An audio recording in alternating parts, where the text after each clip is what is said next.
accueillons maintenant sur la Web TV Business France M. Ménane Kwame de la banque BCC. Donc c'est une banque ivoirienne, une banque africaine. Et avec lui, nous allons parler de filiale de BNP Paribas. Merci de le préciser. Vous étiez donc tout à l'heure sur une table ronde concernant ce sujet. Quels enseignements vous en tirez de ces échanges? Ça a été un échange très intéressant. Nous avions des acteurs comme BPI France, comme des fonds d'investissement, une banque commerciale comme la nôtre. Et ce qui m'a marqué, c'est qu'on s'est rendu bien compte de la complémentarité qu'on peut avoir entre ces différents acteurs. Et j'ai utilisé une expression tout à l'heure qui est celle de chasser en meute. Lorsqu'autour d'un grand client, autour d'un client, tout simplement, on a un fonds d'investissement, on a BPI France, on a une banque commerciale, ben, on sait pouvoir adresser l'ensemble de ses besoins. Et je pense que nous gagnerions à travailler en plus étroite collaboration avec nos amis en fait, de ces structures.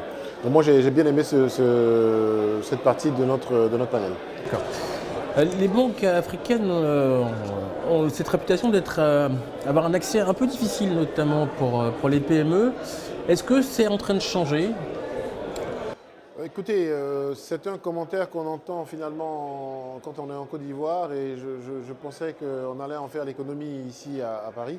Et bon, oui, les banques ont cette réputation, mais en réalité, lorsqu'on regarde les choses dans les détails, les banques n'ont jamais été aussi prêteuses qu'aujourd'hui. La croissance des encours de crédit est de l'ordre de 20% par an, tout type de clientèle confondue. Et ça montre bien que les banques n'ont pas de sujet à accompagner les acteurs économiques ivoiriens.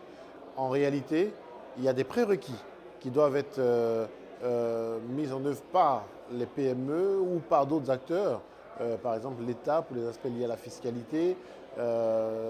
Et pour ce qui concerne les PME elles-mêmes, je pense qu'elles comprennent que si elles font des efforts, elles auront les banques à leur côté. Ces efforts-là tiennent en deux ou trois choses. Le renforcement de leurs capacités. Il faut que les managers de ces PME sachent qu'on a besoin de vrais dirigeants d'entreprise qui sont alertes sur la bonne gestion nécessaire à l'apaisement du banquier prêteur. Ça tient également à la vision réaliste. Vous savez, des beaux projets, de beaux business plans, des plans sur la comète et tout ça, on en voit.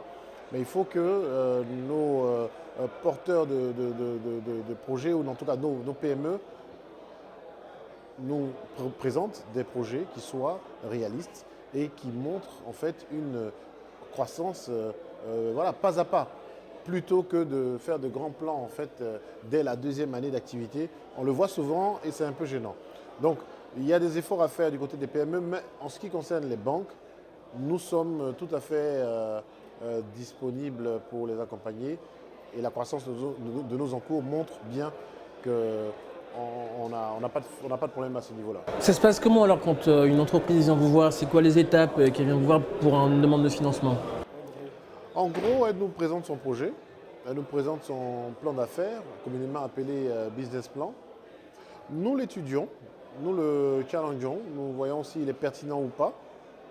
Nous faisons une proposition à un comité de crédit sur notre capacité à accompagner le client. Généralement, on regarde également quelle est la part de fonds propres qu'il est lui-même prêt à injecter dans ce projet. Nous regardons les aspects liés à la garantie, ou disons aux garanties, qui viendraient en fait être une sorte de bouée de sauvetage pour nous si demain le dossier ne se passait pas bien. Et enfin, une fois que le comité de crédit statue, ben, nous allons à la contractualisation de notre relation à travers une signature de convention de prêt et nous mettons les fonds à la disposition du client en nous attachant à ce que ces fonds soient affectés aux objets qui ont emmené le client à nous solliciter. Voilà, donc c'est une procédure qui est rigoureuse, qui peut prendre quelques semaines, mais que nous voulons irréprochable pour sécuriser les avoirs en fait, de nos clients déposants. Et en termes de secteur alors, est-ce qu'il y a des secteurs qui sont plus dynamiques vu de votre fenêtre et donc avec votre recul? Aujourd'hui en Côte d'Ivoire, la Côte d'Ivoire est un pays où il y a beaucoup d'investissements qui sont réalisés. C'est vrai que l'État lui-même est porteur de beaucoup de projets. Vous n'êtes pas sans savoir qu'il y a un plan national de développement 2016-2020 qui table sur près de 45 milliards d'euros et dans lequel tout entrepreneur, toute entreprise pourra trouver sa place pour autant qu'elle ait envie de prester sérieusement. Donc tous les secteurs sont aujourd'hui dynamiques. Je peux donner en fait un trio de tête, tout ce qui a trait à l'agro-industrie, tout ce qui a trait à l'énergie et tout ce qui a trait au BTP, à l'immobilier. Voilà, ce sont des secteurs qui connaissent une embellie assez remarquable dans notre pays. Monsieur Ménane Kwame, merci beaucoup pour vos enseignements et à bientôt donc, en Côte d'Ivoire ou à Paris. Merci beaucoup.